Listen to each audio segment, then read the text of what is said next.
doctor José Joaquín Brunner. Él cursó sus estudios de pregrado en la Escuela de Derecho de la Universidad Católica de Chile. Es doctor en Sociología por la Facultad de Humanidades de la Universidad de Leiden. Es profesor titular e investigador de la Universidad Diego Portales, donde dirige la Cátedra UNESCO de Políticas Comparadas de Educación Superior. Él es autor o coautor de más de 35 libros, ha editado y coordinado 9 de ellos y además ha publicado capítulos individuales en más de 100 libros y numerosos artículos en revistas académicas y de divulgación académica. Él es un amigo de este país, de esta Universidad de Guadalajara, donde nos ha visitado en diferentes momentos, y el día de hoy nos hablará sobre los retos y logros de la educación superior en América Latina. Nuevamente, bienvenidos a todos ustedes y al doctor José Joaquín Brunner. Muchas gracias por estar de nuevo con nosotros.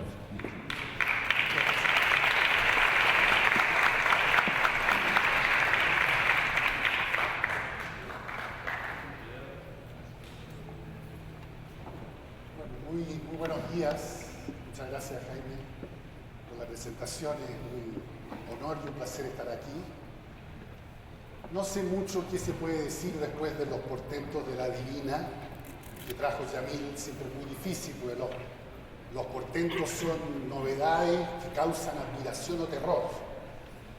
Y yo digo, bueno, luego de esta apertura con una mirada hacia el futuro y las tendencias globales de la educación superior, ¿qué podemos decir desde América Latina, pensando ahora más bien en la región que en las grandes tendencias y pensando no tanto del futuro hacia acá para ver qué tipo de desafíos nos presentan, sino desde hoy día hacia el futuro, mirando en primer lugar cuál es una suerte de estado del arte del desarrollo de nuestros sistemas nacionales de educación superior y cuáles son algunos de los logros y avances que han experimentado durante la última década y cuáles son retos y desafíos.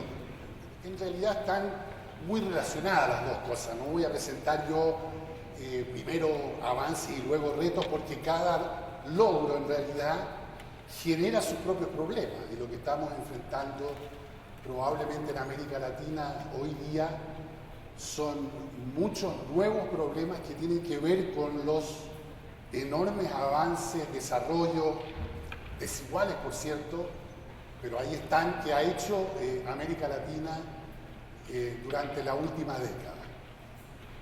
Y permítame partir nada más que señalando un cuadrito que creo que habla bastante sobre las transformaciones del entorno de la educación superior en América Latina. Es el crecimiento, es un indicador tan conocido como el crecimiento del Producto Per cápita durante los años 2000 a 2013, y como ustedes pueden ver, todas las líneas, no todas, pero la mayor parte de ellas son líneas ascendentes. Esta es una década probablemente desde ese punto de vista de las más dinámicas e interesantes que ha tenido América Latina en mucho tiempo. Yo, recorriendo universidades en nuestra región, me encuentro ahora con un clima en muchas partes de las universidades, particularmente universidades públicas de la región, con un clima de conversaciones entre los académicos y las autoridades muy distinto del que conocimos, por ejemplo, durante lo que se llamó la década perdida de 1980, donde todos los indicadores, partiendo por este, habían ido en el sentido inverso, hacia abajo. Aquí hay por detrás muchas dimensiones que en nuestros países han cambiado: disminución de la pobreza en varios países, emergencia de nuevos sectores medios que con mayor nivel educacional están cambiando también el rostro de la sociedad civil, nuevos tipos de movimientos sociales y de protesta que representan justamente esta emergencia de nuevos sectores que piden un papel distinto del Estado, mejores servicios sociales, bienes públicos al alcance de todos y de calidad, particularmente en el caso de salud y de educación, crecimiento en muchos aspectos que se ve en tantas ciudades cuando uno recorre América Latina, junto con mantención de grandes brechas de desigualdad. En fin, estados que dentro de regímenes democráticos presentan tantas fallas de actuación, de acción, sociedades que imaginan y aspiran a transformarse en economías intensivas en el uso del conocimiento, pero con enormes problemas, rezagos, atrasos, precisamente en distintos planos del conocimiento, como vamos a ver ahora. De modo que lo que uno puede pensar del contexto, para decirlo muy brevemente, del contexto económico, social, es unas sociedades muy dinámicas, con transformaciones importantes durante la última década, pero que esas propias transformaciones están generando enormes desafíos. Una de las expresiones de estas transformaciones tiene que ver con el crecimiento en todos los países para los cuales, los países de nuestra región, para los cuales hay información comparable, el crecimiento de las tasas de participación. Como ustedes ven, entre 1980 y el año 2000, que está separado por esta línea, había un crecimiento pero bastante moderado, y lo que ha ocurrido después del año 2000 hasta ahora son tasas de crecimiento extraordinariamente altas en varios países. Hemos llegado a tasas brutas de participación en países como Argentina, Venezuela, Chile y acercándose a Uruguay, por encima de 2/3 de los jóvenes, por encima del 65%, que son tasas muy comunes en los países europeos.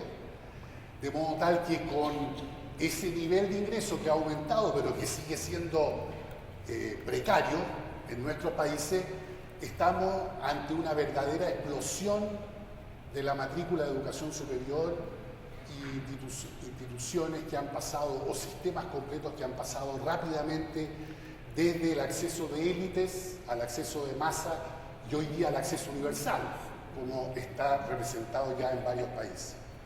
De modo tal que si uno pudiese hablar de un logro lleno otra vez de nuevos problemas y contradicciones, es la verdadera revolución en el acceso, por lo menos en el acceso a la educación superior.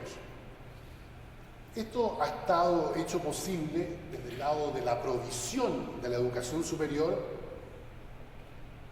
por el surgimiento de una suerte de plataforma institucional de oferta de la educación superior, para usar los términos de los economistas, extraordinariamente amplia, variopinta, heterogénea, donde de acuerdo a un último estudio de hace un año y medio que está puesto al día, que me tocó coordinar sobre la educación superior en Iberoamérica, pero aquí están solamente los países de América Latina, como ustedes pueden ver, tenemos hoy día algo que la mayor parte de la gente no se imagina. Tenemos 3.500 universidades en América Latina, de las cuales alrededor de 1.000 son universidades públicas y 2.400 universidades privadas.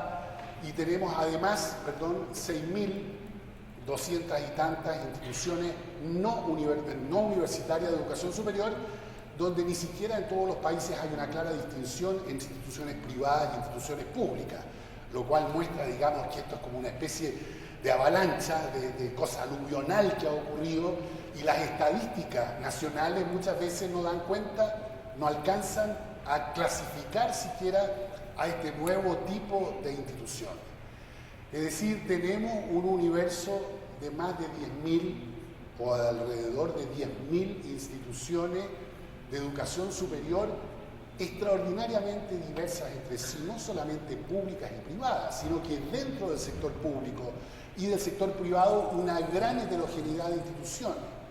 desde el punto de vista de su tamaño, su localización, la forma como definen su misión, el hecho de si realizan o no investigación, cosa de la que vamos a hablar un poco más adelante, instituciones confesionales y no confesionales, altamente selectivas con una composición elitaria todavía de sus estudiantes versus instituciones de masa, de un número muy grande de estudiantes, instituciones especializadas de nicho que cubren una o unas pocas áreas del saber y otras, por cierto, instituciones completas. Es decir, es muy difícil hablar de los problemas de la educación superior latinoamericana o de los desafíos de como lo voy a hacer yo a lo largo de esta charla, precisamente porque la heterogeneidad de las instituciones y de las organizaciones involucradas es tan grande. Y ciertamente, y podemos hablar de eso en un momento más, esta realidad representa también un enorme desafío para las políticas de educación superior. Es completamente distinto hablar de las políticas de educación superior en países relativamente homogéneos desde el punto de vista de su educación superior, como pueden ser los países nórdicos, o puede ser Holanda, incluso países más grandes como España o Alemania, a hablar de estas realidades, donde esto que lo mostramos aquí a nivel latinoamericano, dentro de cada país se reproduce exactamente la misma heterogeneidad de instituciones. Basta mirar México, pero también mi país, Chile. Parte de la bonanza económica, si así se puede decir, de la década primera de este siglo XXI, se ha reflejado también, no de una manera mecánica, pero en general, mantención o aumento de los recursos destinados a la educación superior. Creo que es la primera vez en mi vida de académico que peregrina por el continente que me encuentro en todas partes, en Argentina, en Uruguay, en Chile, acá en México, en Brasil, en Costa Rica, para nombrar algunos países, que todo el mundo le dice, mire, el problema en este momento no es de los recursos que recibe la universidad. Es evidente que los académicos siempre quisiéramos que nuestras universidades tuviesen más recursos, pero mirando comparativamente las últimas 3 o 4 décadas, hoy día una gran parte de la academia más realista dice, no, efectivamente hemos tenido un tiempo de relativa bonanza y de generosidad de parte de los ministerios de Finanzas o de Hacienda y de los ministerios de Educación, y ha habido efectivamente un gasto público en general que ha permitido el desarrollo de nuestras universidades y de distintas actividades, innovaciones y particularmente construcción de infraestructura, adquisición de nueva tecnología, etc.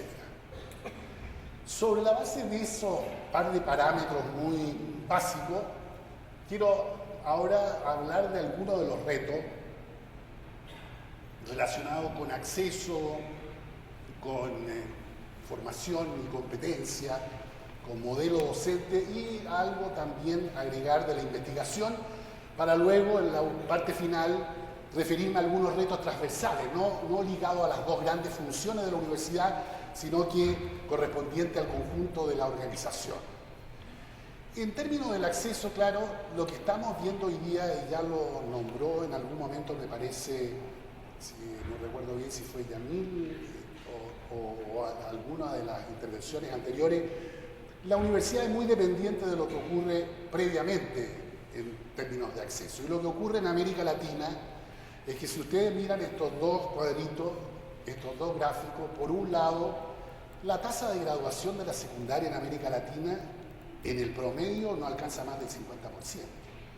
Es decir, cuando se dice hemos avanzado enormemente en incluir, hoy día nuestros sistemas son integrados y inclusivos, la verdad es que si las cifras internacionales reflejan la realidad es dramática. Es decir, la mitad de los jóvenes no se titula en el nivel, no se licencia en el nivel secundario.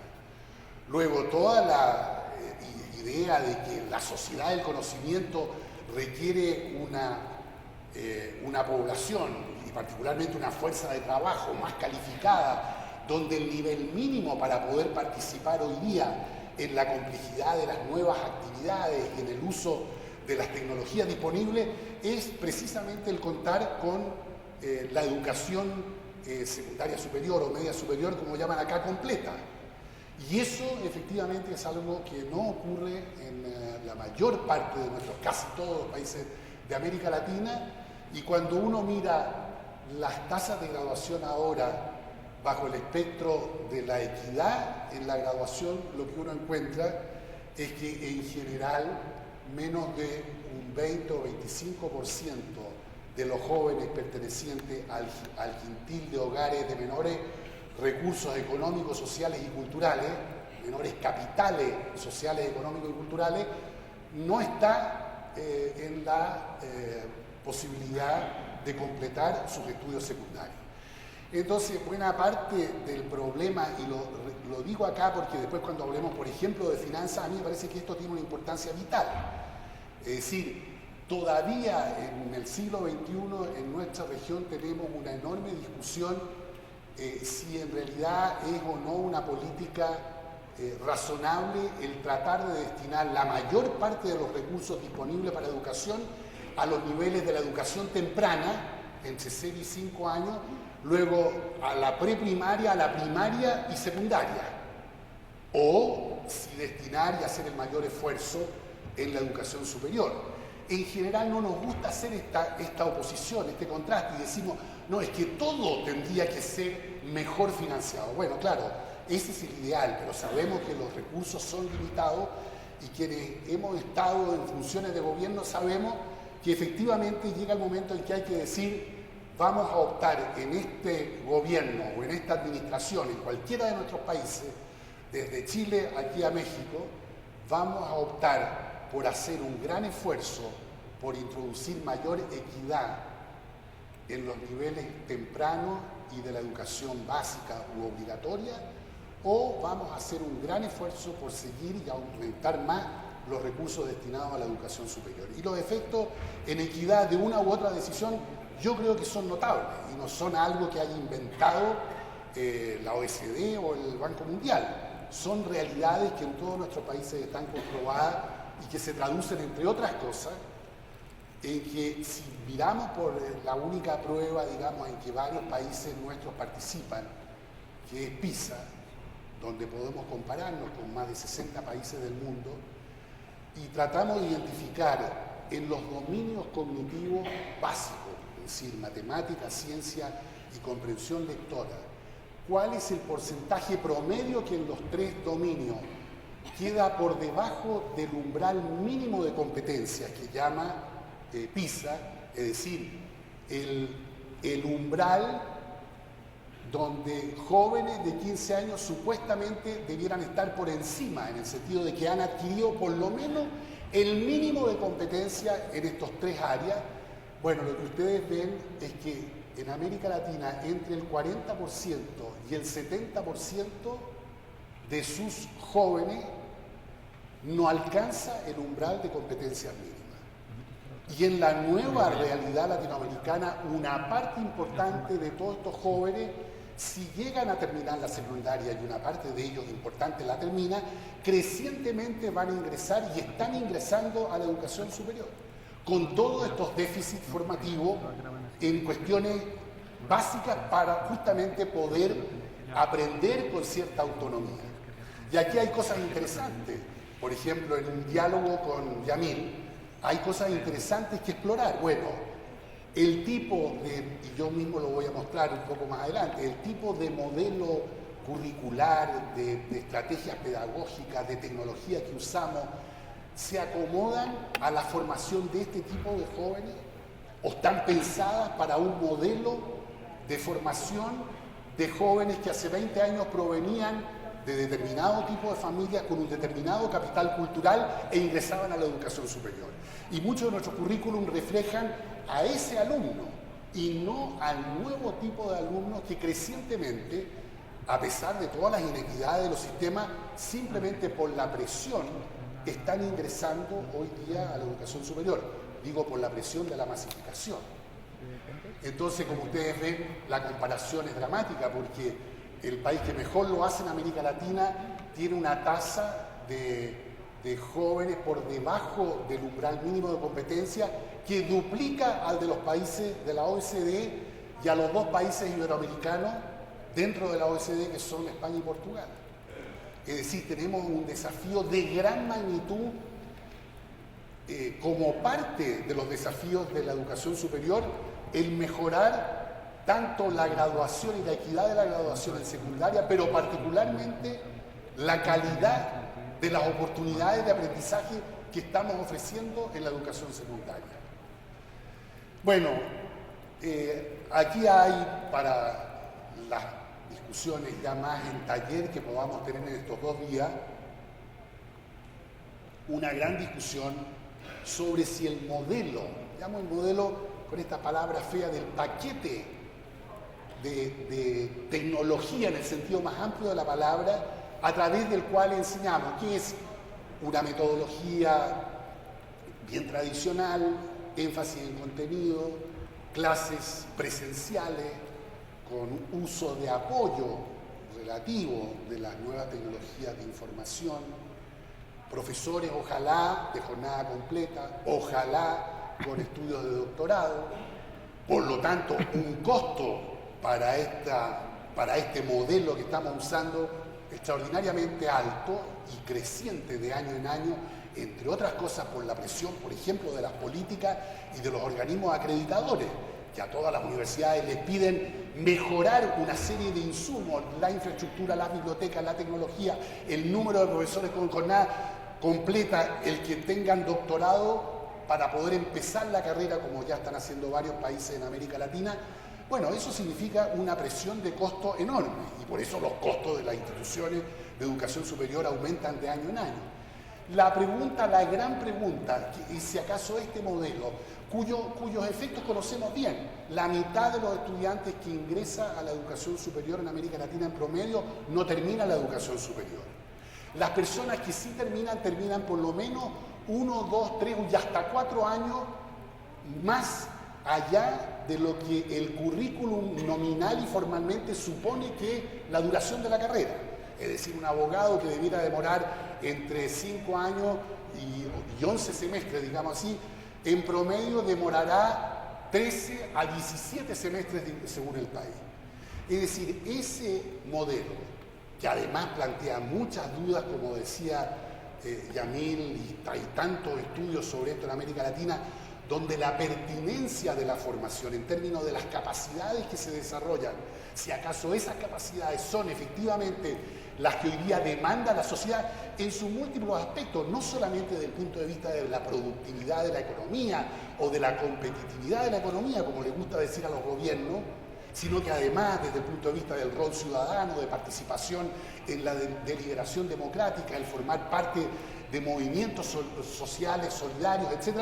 Bueno, la gran pregunta es, ¿este modelo que hemos adoptado desde hace mucho tiempo y que viene de la vieja tradición napoleónica, con especialización muy temprana, con currículum muy rígido, efectivamente responde o no a estos cambios de contexto de los cuales habló esta mañana Yamil Sali? Y a mí me parece, lo tengo para mí, y lo propongo acá como tema posterior de conversación, es que este modelo crecientemente está empezando a volverse más y más obsoleto, a generar más y más disfunciones y efectos negativos, a no lograr ninguno de los objetivos que la retórica de nuestras universidades usa para decir cuál es su gran aporte a la sociedad, que es la formación de capacidades, de capital humano, como dicen los economistas, de profesionales, de expertos en la gestión de conocimiento, etcétera, etcétera. Bueno,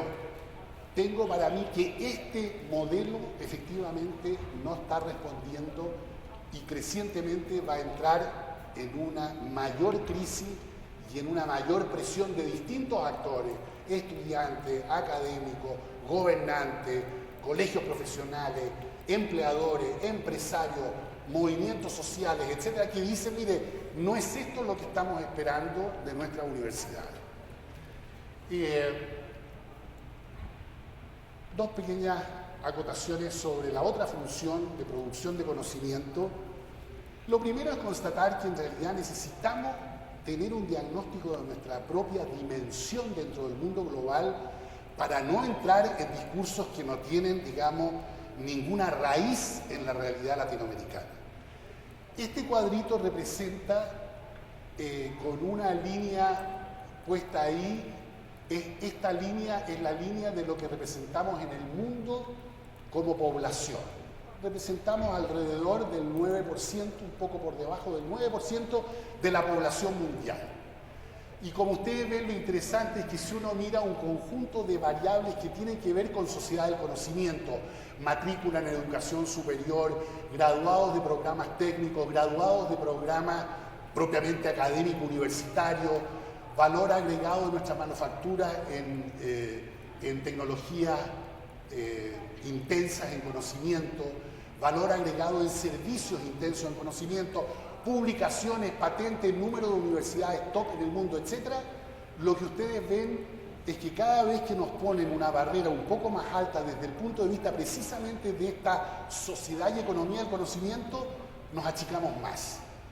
Es decir, nuestra participación se ve superada en términos de estas variables nada más que en matrícula de educación superior y sorpresivamente también en graduados de programas 5A, dicho internacionalmente, o sea, programas largos académicos universitarios. En todo lo demás tenemos una presencia más jibarizada respecto de nuestro peso como población en el mundo, ¿no? Lo cual debiera llevar a preocuparnos porque efectivamente tenemos, por ejemplo, una retórica que no es compatible con el hecho de que finalmente nuestra participación en la producción mundial de conocimiento, medida con toda la discusión que podemos tener respecto de la calidad y pertinencia de esa medición, medida por los artículos publicados en revistas registradas internacionalmente por ISI o por Scopus o lo que sea, es, por ejemplo, de alrededor del 3%. En patente es menos del 1%. En producción de doctores dentro de nuestro país y fuera, bueno, es alrededor del 4%. Y así en adelante. Es decir, lo primero me parece a mí es tener un diagnóstico que tenemos que afinar, porque entre otras cosas, lo que ocurre es que cuando decimos, bueno, hemos aumentado nuestras universidades, y hoy día tenemos 3.500 universidades, cuando, como ustedes ven, hace esta torta, distribuimos a nuestras universidades de acuerdo al criterio, digamos así, de Humboldt, el famoso alemán de la Universidad Humboldtiana, que la universidad inseparablemente forma haciendo investigación. En realidad esa frase se puede predicar en el mejor de los casos del 10% de nuestras universidades. Aquí están nuestras Research Universities, o sea, universidades de investigación, no medidas por el criterio de la Carnegie Foundation en Estados Unidos, no tendríamos casi ninguna, sino con un criterio más ajustado a la realidad latinoamericana, menos del 1%. Otra cosa que yo llamo universidades con investigación es que tienen sistemáticamente una producción interesante de investigación y un número de artículos en 5 años, 2.500 artículos registrados internacionalmente. Y luego, en realidad, son universidades que yo llamo emergentes que están empezando sistemáticamente a investigar.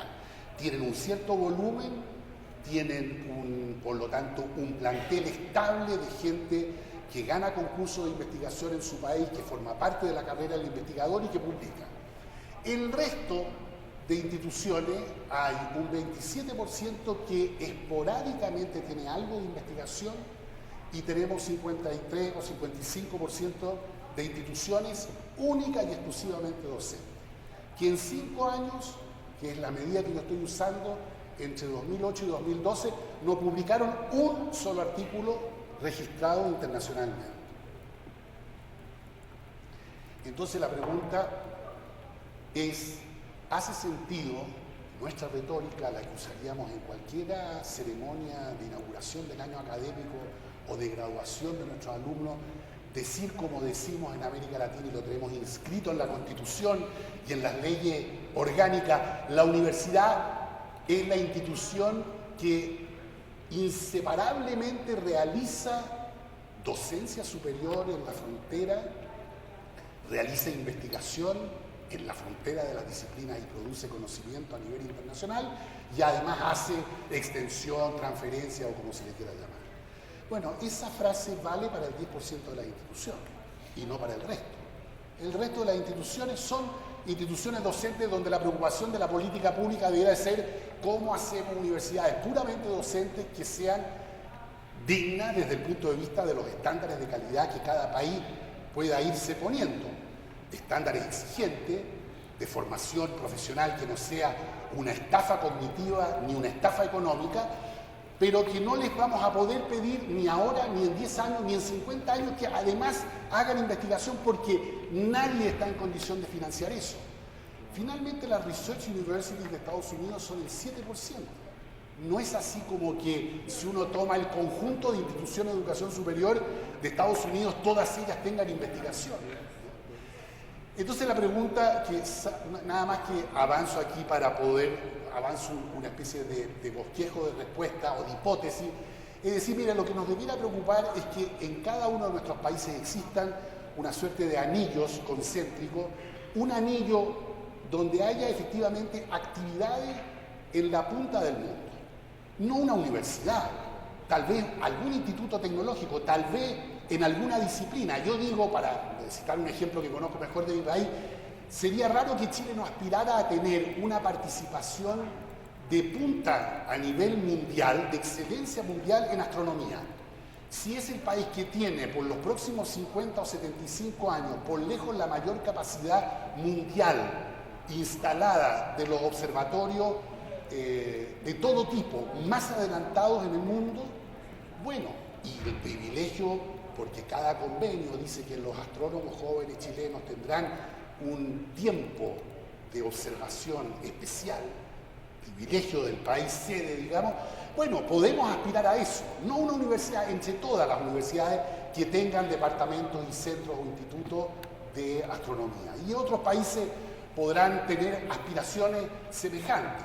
Luego debiéramos tener un anillo de universidades de investigación que tengan liderazgo en la región iberoamericana, porque ese es nuestro idioma científico, digamos, para el conjunto de este espacio, que tengan los mejores doctorados, doctorados que atraigan, por lo menos dentro de la región, a personas.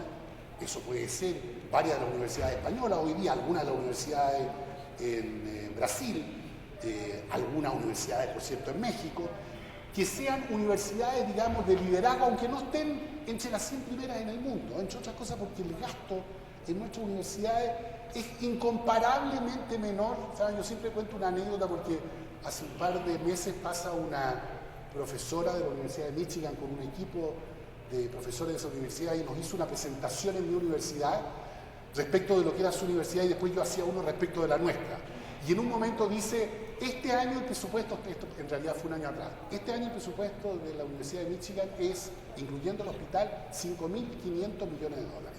Y le digo, yo la interrumpí, le digo, mire, no puedo dejar de interrumpirla porque la cifra es fantástica. Es la cifra que gasta Chile como país en sus 200 instituciones de educación superior y en 1 millón y tanto de estudiantes. En Michigan había, dijo ella, 27.000 estudiantes.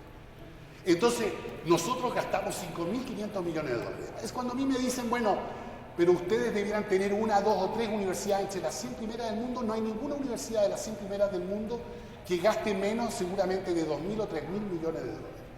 Entonces, más bien nosotros, creo yo, debiéramos aspirar a un sistema donde hay algunas universidades de ese tipo de investigación que sin aspirar a estar en la punta del mundo, están en la punta de la región, tienen algunas actividades en la punta del mundo y cumplen papeles muy relevantes hacia adentro de la región y del país, como por ejemplo tener los mejores programas de doctorado y tener actividades de triple hélice en el sentido de colaboración con la empresa y el gobierno, o esto que yo llamo de cuádruple hélice, que es actividades en las áreas de ciencias sociales, humanidades, de relación con las políticas públicas de los países, poniéndose en relación con el gobierno, con la sociedad civil y con los medios de comunicación de masa, más la universidad. Y eso en América Latina tiene mucha tradición, porque tenemos una tradición mayor de compromiso político que a veces, perdónenme que lo diga así, ha pervertido a las universidades, como decía Medina Echavarría, cuando la universidad se convierte al ruido de la calle y nada más que actúa en función de los ruidos de la calle, entonces deja de cumplir su misión. Pero tenemos, yo creo, una valiosa tradición en América Latina de compromiso con la sociedad, de participación en los problemas de la sociedad. Y hoy día eso se debiera manifestar en una activa participación en el debate de las políticas públicas. Si hoy día las políticas públicas requieren crecientemente no solo, pero fundamentalmente también de conocimiento experto, bueno, ese conocimiento está en buena medida dentro de las universidades. ¿Cómo podríamos no querer aportar eso? Entonces tenemos que tener un anillo con universidades de investigación y con investigación que efectivamente puedan cumplir todo este conjunto de funciones. Y luego tenemos que tener políticas para universidades emergentes en investigación que están realmente realizando un serio esfuerzo, y ese es un gran tema. No tenemos entre las 50 universidades emergentes del mundo tampoco ninguna de América Latina. Y esas son universidades con menos de 50 años, medidas por estos rankings que aquí ya con razón se discutían. Pero por un momento, aceptando ese tipo de criterios, tampoco entre las universidades nuevas de América Latina, salvo muy pocas, no tenemos efectivamente algunas que estén entrando, digamos, en este juego de convertirse dentro de la región en universidades con o de investigación. Y finalmente necesitamos que en todo este mundo de acá, donde está el 90% de nuestras instituciones, exista algo que uno no llamaría derechamente investigación en el sentido de ICI, digamos, de las revistas ICI, pero una reflexión metódica, seria, sistemática sobre la práctica docente, sobre qué es lo que realmente hacen estas universidades puramente docentes. Si están al día, si están efectivamente aprovechando lo que se produce en otras universidades, en la punta de las disciplinas, si tienen buenas formas de comunicación con el resto de la sociedad para preparar de una manera realista a sus profesionales y técnicos, etcétera, etcétera. Es decir, una especie de investigación aplicada al conocimiento de cómo se hace y se mejora continuamente la docencia. Porque hablamos de eso, pero si uno recorre la universidad y pregunta, bueno, ¿cuáles son las experiencias específicas de mejoramiento de las docencias, de reconocimiento del docente como parte central? Siempre al final la respuesta es, miren, no, en realidad el reconocimiento principal en mi universidad y en la carrera académica está para el que investiga, y los estímulos monetarios están para los que investigan y publican en revistas internacionalmente registradas, muy poco para la docencia. No digo que no haya nada, estoy exagerando el argumento para poder avanzar y terminar. Bueno, nada más que un par de cosas sobre en los últimos 5 minutos sobre este tipo de desafíos transversales. Yo acabo de terminar de coordinar un estudio sobre políticas en los países iberoamericanos de educación superior durante el último lustro, 2009 al 2013. Y una cosa que llama la atención es que hay políticas en muchas áreas muy interesantes y muy poco en términos de transformación del gobierno de las organizaciones.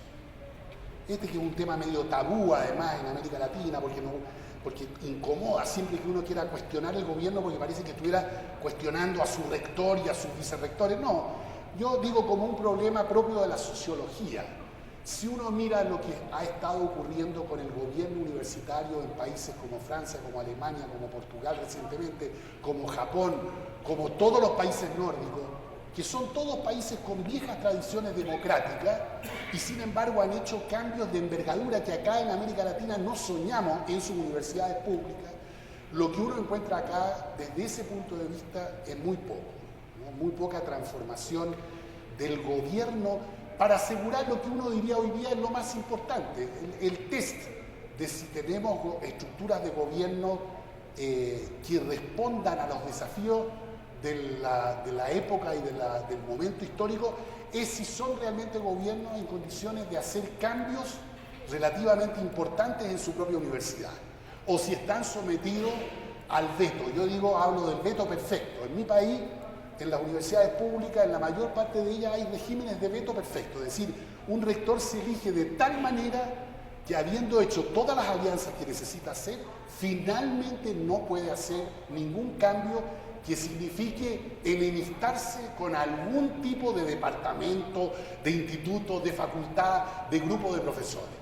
Y eso es lo que tiene a muchas universidades vetadas en términos de su capacidad de cambiar y de innovar en América Latina.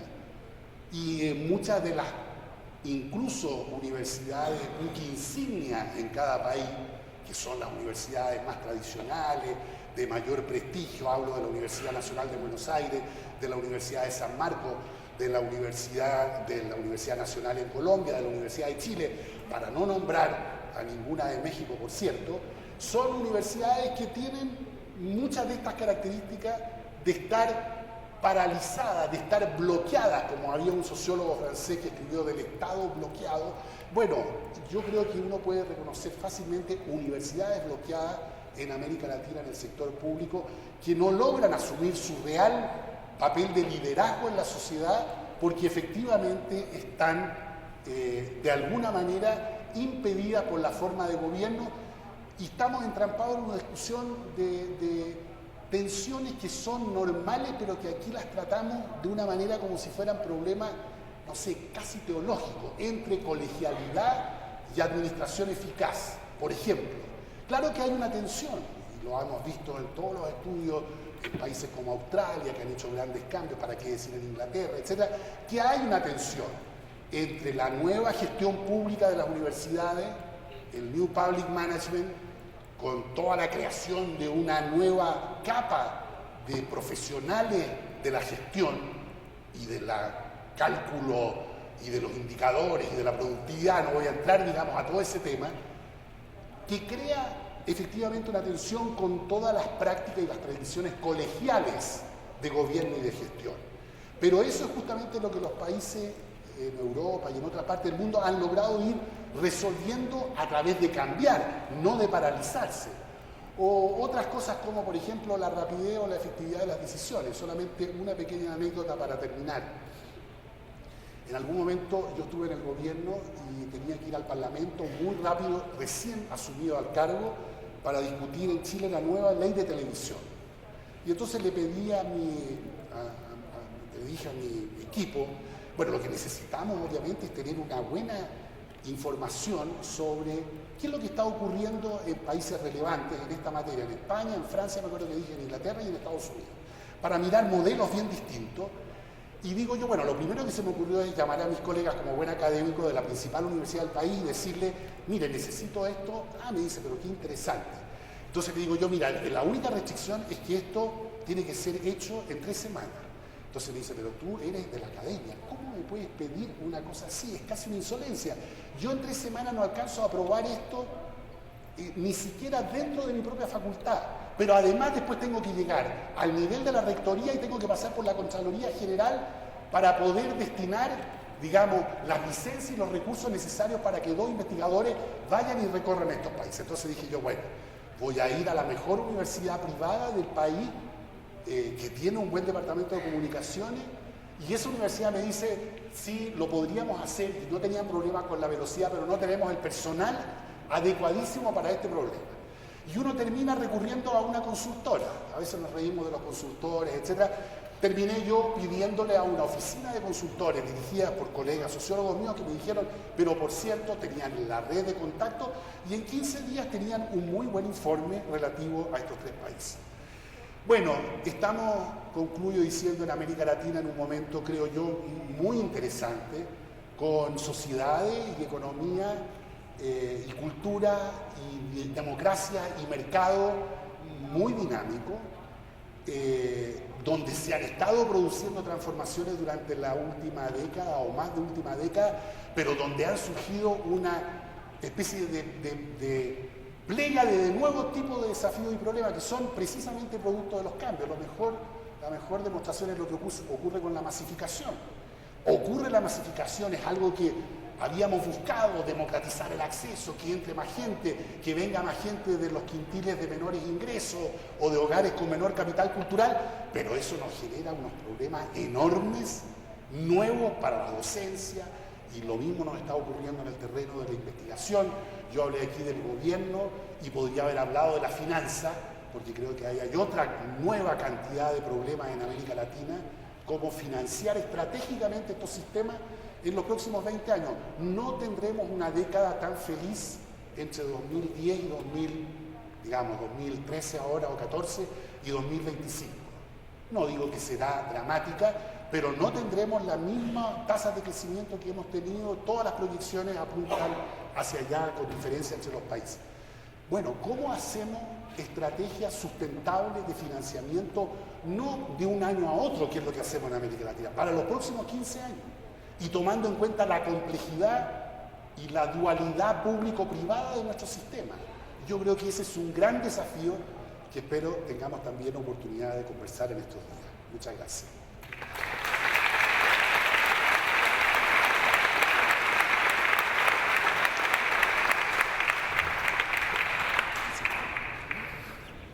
Muchas gracias, doctor José Joaquín Brunner. Y bueno, tenemos un buen tiempo para preguntas de ustedes.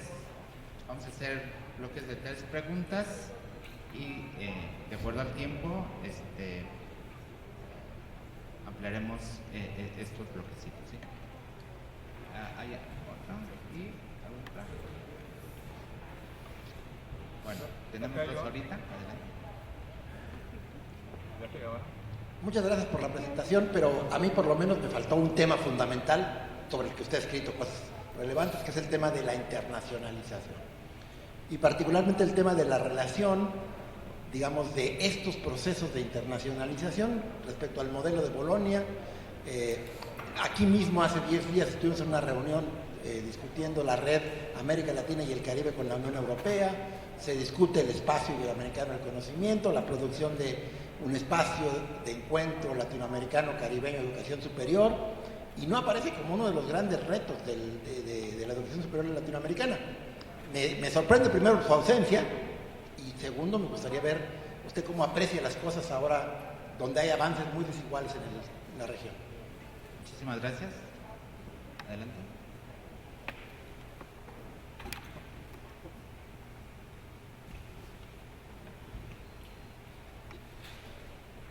Sí, buenas tardes. La pregunta es sobre la política pública de las universidades en la vinculación. Creo que faltó el tema, la vinculación de las universidades con el gobierno y con las empresas para lograr que estas investigaciones se lleven a cabo y se apliquen. Y dentro de ello sería la política sobre los salarios de los profesionistas. Por eso la eficiencia terminal no se llega a dar, porque muchos prefieren no concluir su título porque ganan igual con o sin él, en la realidad, al menos en México. Y la otra, creo que la comparación de los países de América Latina de este desarrollo pues se da principalmente porque los gobiernos de América del Sur sí están apostando a crear una política pública de la clase media en su capital primordial, que es la educación. Nuestro país no, y están los resultados. Muchas gracias. ¿Alguien más tiene alguna pregunta en este primer bloque? Sí, adelante.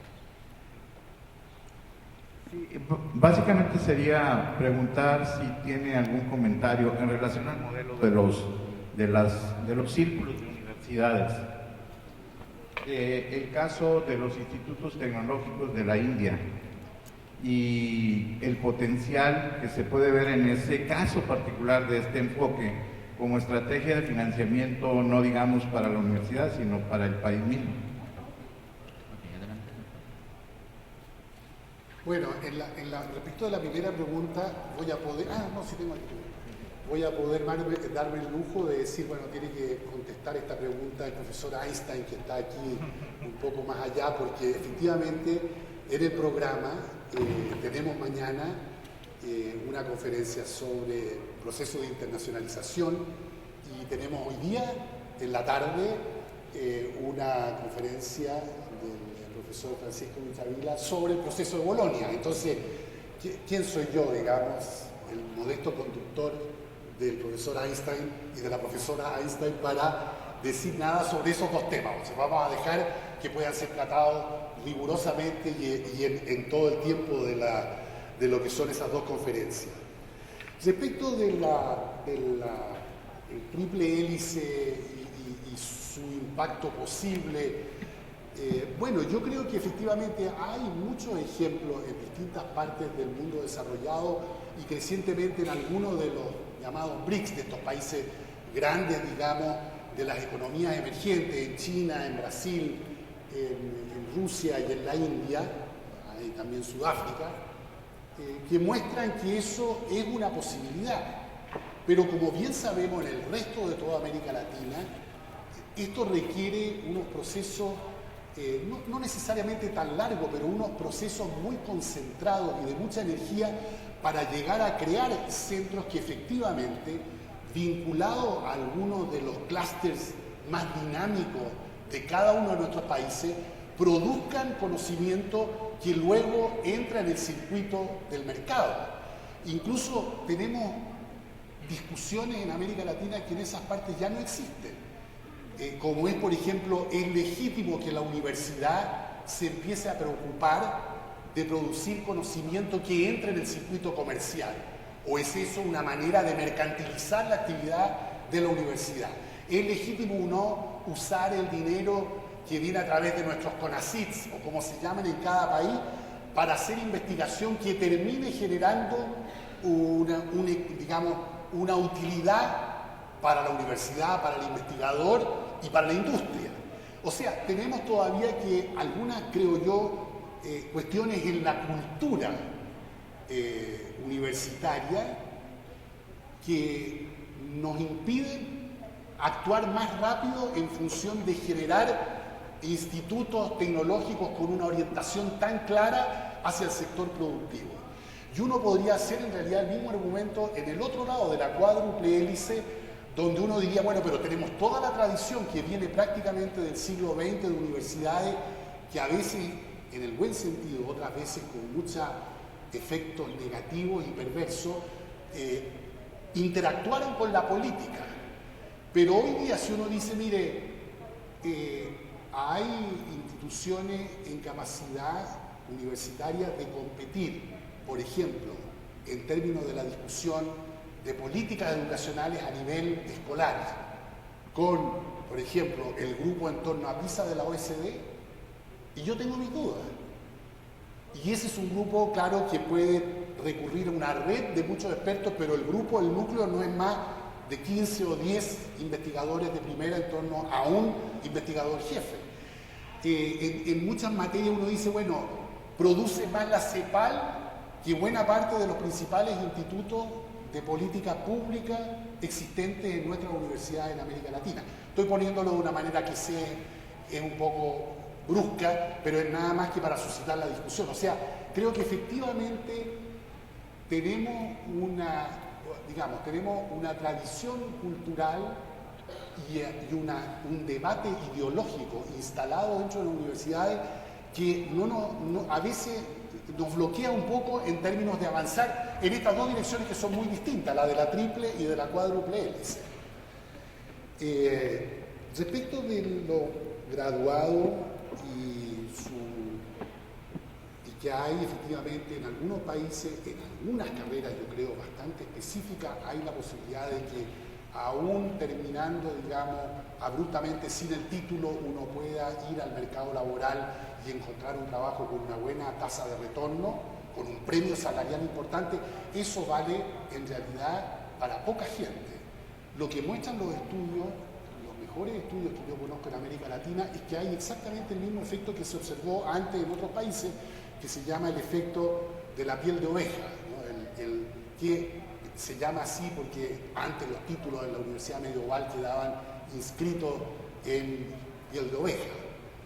Y ese efecto es que el terminar la carrera y tener el título, el certificado, la credencial o como se llame, genera un premio salarial a lo largo de la vida y por lo tanto un retorno privado a la inversión mucho mayor que el no tener el título. Y yo creo que esa es una cuestión que tenemos que discutir porque efectivamente nosotros hacemos algo que es extraordinariamente dispendioso, o sea, tener carreras donde entre el 70% a veces y en el mejor de los casos un 20% de los alumnos no terminan su carrera, es algo que tiene un costo enorme para los hogares, para los jóvenes, para la sociedad y para las arcas fiscales. Es decir, es un dispendio que en el nivel de desarrollo y con la dificultad de recoger vía tributaria o impositiva recursos para el gasto público, es un problema de gran magnitud.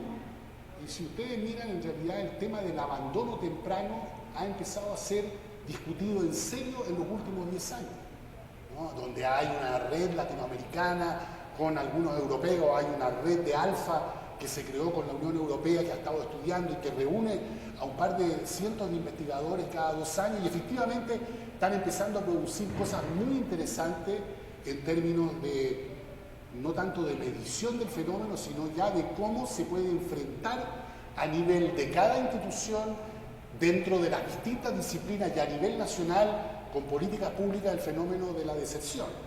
Entonces, termino diciendo algo respecto de clases medias, y esto yo no sé, es muy difícil discutir de las políticas de cada país respecto de esta materia.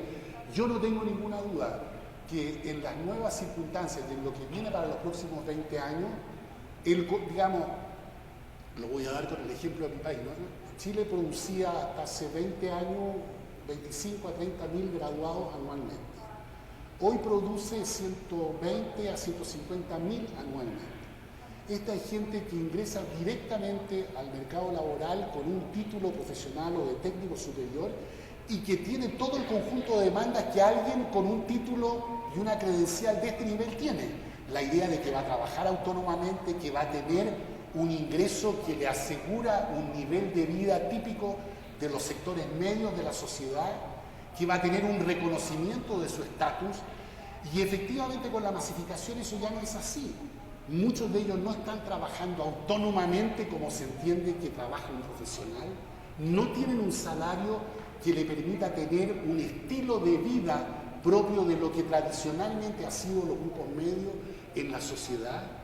Muchas veces no tienen comunitariamente el reconocimiento de sus títulos, porque muchas veces el mercado y la comunidad y el empleador tiene grandes dudas respecto de muchos de los títulos que se ofrecen en un mundo tan variopinto de instituciones. Sabe que hay 10, 15 o 20 instituciones en su país que otorgan certificados de valor, pero respecto del resto tiene un gran signo de interrogación. Entonces yo creo que tenemos, cuando miro las protestas en América Latina, las que conozco mejor, las de Brasil antes del Mundial de Fútbol, las chilenas de los estudiantes y sus padres durante los últimos 5 años, me parece que la clave es que son protestas de los sectores medios emergentes y que son por cuestiones completamente claras y legítimas, pero muy difíciles de resolver, porque son sectores medios que están reclamando una nueva forma de estado de bienestar. Y estado de bienestar, cuando uno capta por la vía impositiva entre el 20 y en el mejor de los casos el 30% del PIB en impuestos, bueno, es muy difícil de tener estado de bienestar comparable con los nórdicos, que es lo que la gente está mirando. Mis jóvenes compatriotas miran a Dinamarca, Noruega, Suecia y Finlandia y dicen, ¿por qué nosotros no? Bueno, pero no reconocen que esos países captan por la vía impositiva el 50% del producto y que la vida es muy dura desde ese punto de vista y que hay que, digamos, trabajar y pagarle al Estado la mitad o más a veces de su sueldo para poder sostener servicios públicos de calidad en salud, en educación y en transporte.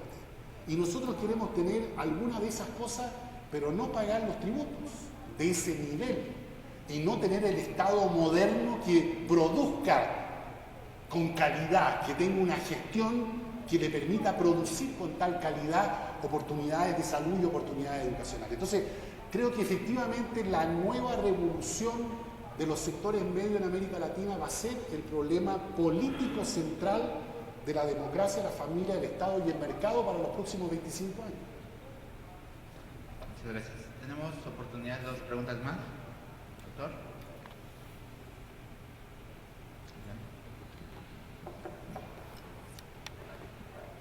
Bueno, doctor Brunner, gracias por su gran conferencia, sobre todo plantear un diagnóstico externo e interno en Latinoamérica.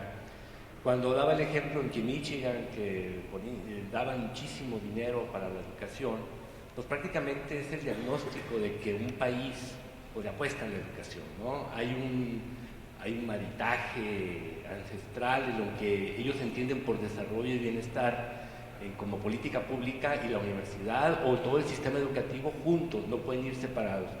Y lo ha dicho muy bien, bueno, en Latinoamérica estamos divorciados, hay una tensión extraordinaria, no se entiende que es necesario trabajar en conjunto, que somos parte de la construcción de este país, etc. Bueno, esa es una cultura que tenemos en Latinoamérica por nuestra propia historia, pero sin embargo, hacia adentro, lo que podemos hacer nosotros, ¿no? También nos pone un diagnóstico interno de autocomplacencia, de simulación, una universidad de papel, y una serie de endogamias impresionantes que nos estamos autocomplaciendo y tratando de defender probablemente hasta nuestra propia mediocridad en un mundo global, ¿no? ¿Qué podemos hacer? Usted que ha estado enfrente de tantas universidades, como asesor, como consultor, para romper esta inercia donde es posible pues generar un propio estilo, sí, una propia singularidad, pero que seamos ciertamente productores de bienestar, de desarrollo. ¿Qué tendríamos que hacer hacia la propia universidad?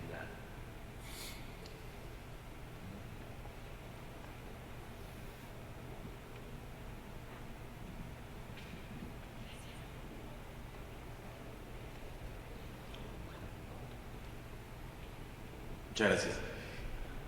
Los datos muestran una paradoja, en el sentido de que los mejores datos o los menos peores datos son de Chile, en términos de medición del rendimiento tanto de los chicos secundarios como de la universidad, ¿no es cierto? Usted señalaba ahora, bueno, las voces de la calle, ¿no? Citando a Pedro Enrique Sureña. Y aquí hay un problema de que los mejores resultados están socialmente muy cuestionados. Hay una dimensión, el vector que usted ha señalado. Creo que la mala reputación de América Latina de no querer pagar impuestos es muy mala. Desde el siglo XVI América Latina paga muchos impuestos, ha tenido sistemas tributarios muy extorsivos, no eficientes en el lado del gasto. Hay un problema de fondo que es la desigualdad, ¿no? Un problema fundamental y una deuda social de los estados que las universidades no pueden pagar. Es imposible que las paguen y que tampoco constituyen las herramientas de esa solución.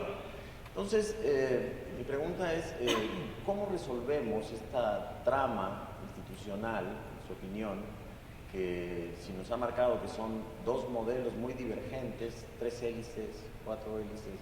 América Latina tendría que pensar en construir un modelo donde las hélices sean a su vez no las que resuelvan el problema de la inserción de la universidad, sino que las hélices resuelvan el problema de la desigualdad, donde la universidad debe tener un papel quizá articulador, ¿no? Es decir, como una suerte de eje, porque también el capital, digamos, el capital moral de las universidades en América Latina es superior a otras instituciones. Desde ese punto de vista, entonces, digamos, ya hablando, usted nos hablaba de geopolítica, pero hablando de economía política de la educación, ¿no? ¿Qué líneas nos pudiera sugerir para resolver esta paradoja? Son preguntas de extraordinario interés, pero demasiado grandes para una sola voz.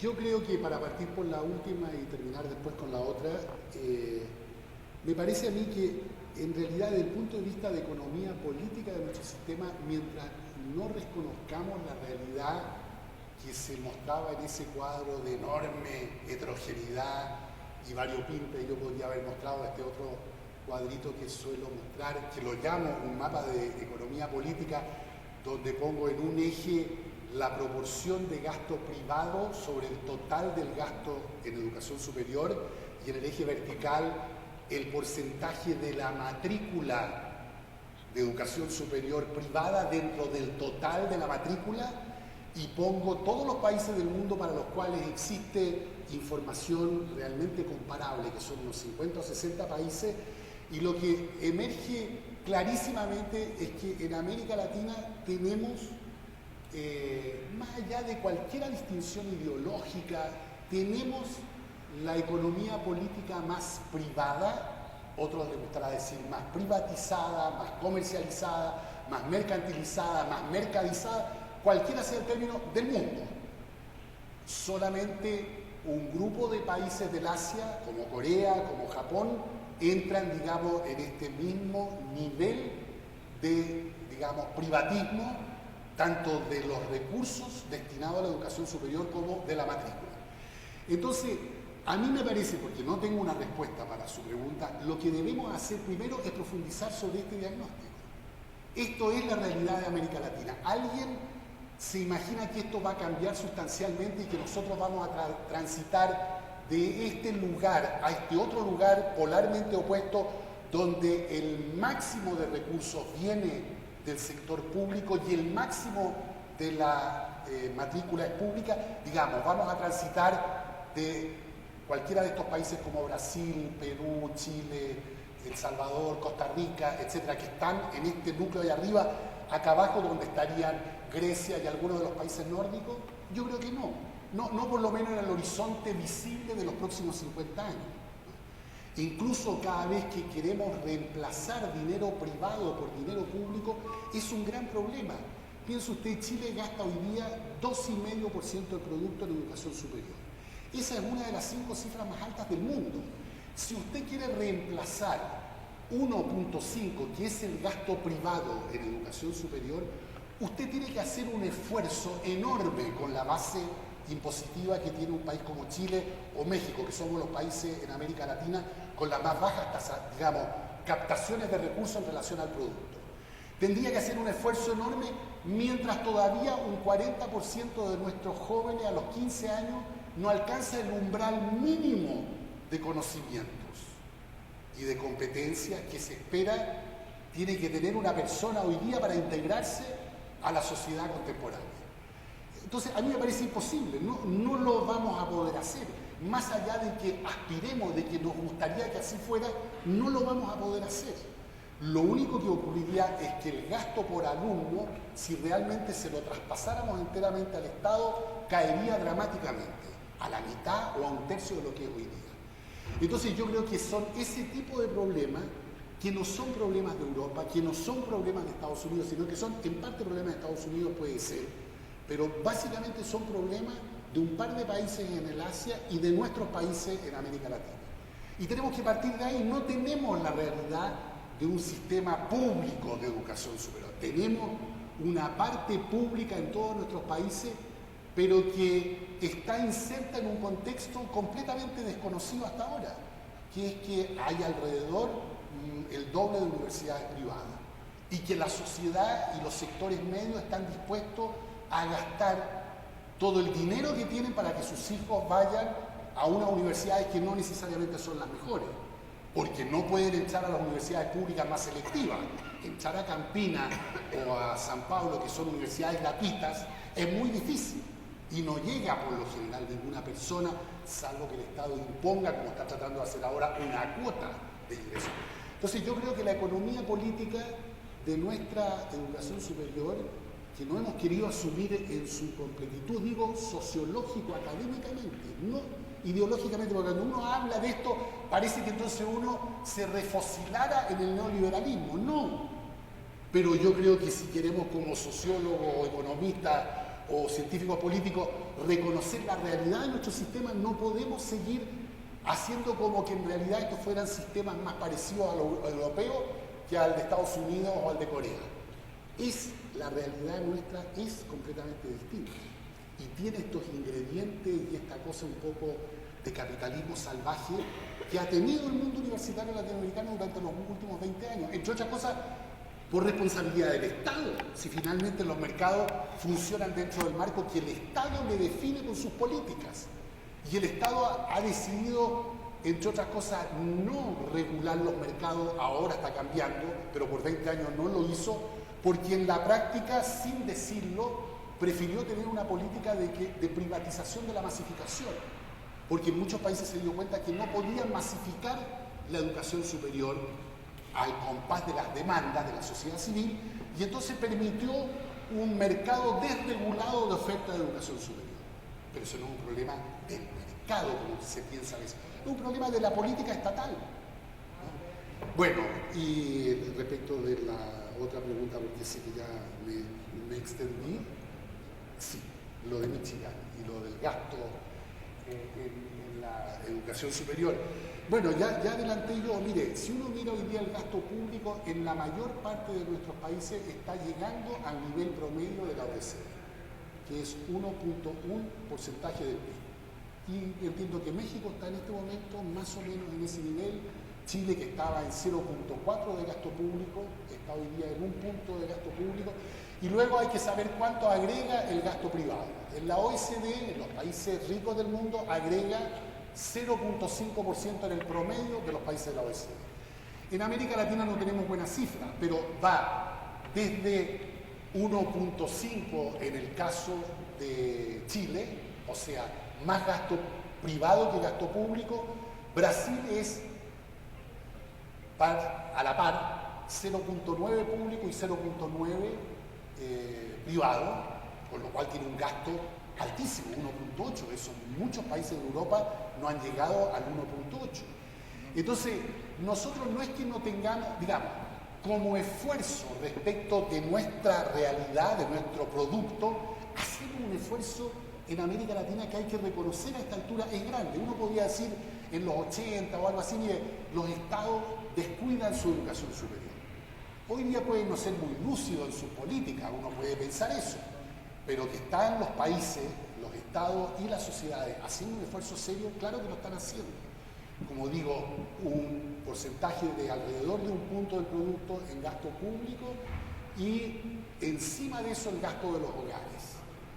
Ahora, ¿cuánto eso se sostiene? Bueno, todo eso está abierto a la discusión. ¿Es justo que los hogares participen o la familia o la deuda del estudiante hacia el futuro participe de una manera tan fuerte? ¿Cómo puede el Estado aliviar eso? ¿Puede el Estado asumir mayores responsabilidades de subsidio a la demanda a través de becas y de créditos? Bueno, yo creo que esas son discusiones que inevitablemente vamos a tener que tener en todos nuestros países. Pueden no ser lo políticamente correcto a veces porque dice, pero mire, usted me está diciendo que debiéramos discutir seriamente, ¿acaso pueden haber aranceles en un país como México, donde la tradición y la revolución y todo lo que se quiera, la historia dice que nunca podrá dejar de haber universidad gratuita? Y eso mismo dirán en Argentina y en Uruguay. Y resulta que lo mismo se decía en Inglaterra, y hoy día Inglaterra cobra los aranceles más altos del mundo porque entendió que su gobierno ya no era capaz de sostener la provisión de bienes públicos en todas las áreas solamente con base a los impuestos. Y pasó a cobrar aranceles. Y varios países de mucha riqueza y de alta inversión en educación superior, como Canadá, recientemente Holanda, para qué decir los países del Asia que han abierto una parte de su educación superior a la provisión privada, ¿no? Y entonces tenemos hoy día una buena parte de países asiáticos que uno creyó que nunca iban a tener educación superior privada, que tienen una fuertísima participación de la educación superior privada. Pero claro, la gran pregunta entonces, ¿cómo se regula bien la educación superior privada? ¿Cómo nos aseguramos de que realmente sean proveedores de bienes públicos y no una estafa? ¿Cómo nos aseguramos de que tengan profesores que sean de una calidad semejante a los profesores de las universidades públicas de calidad razonable, etcétera, etcétera, etcétera?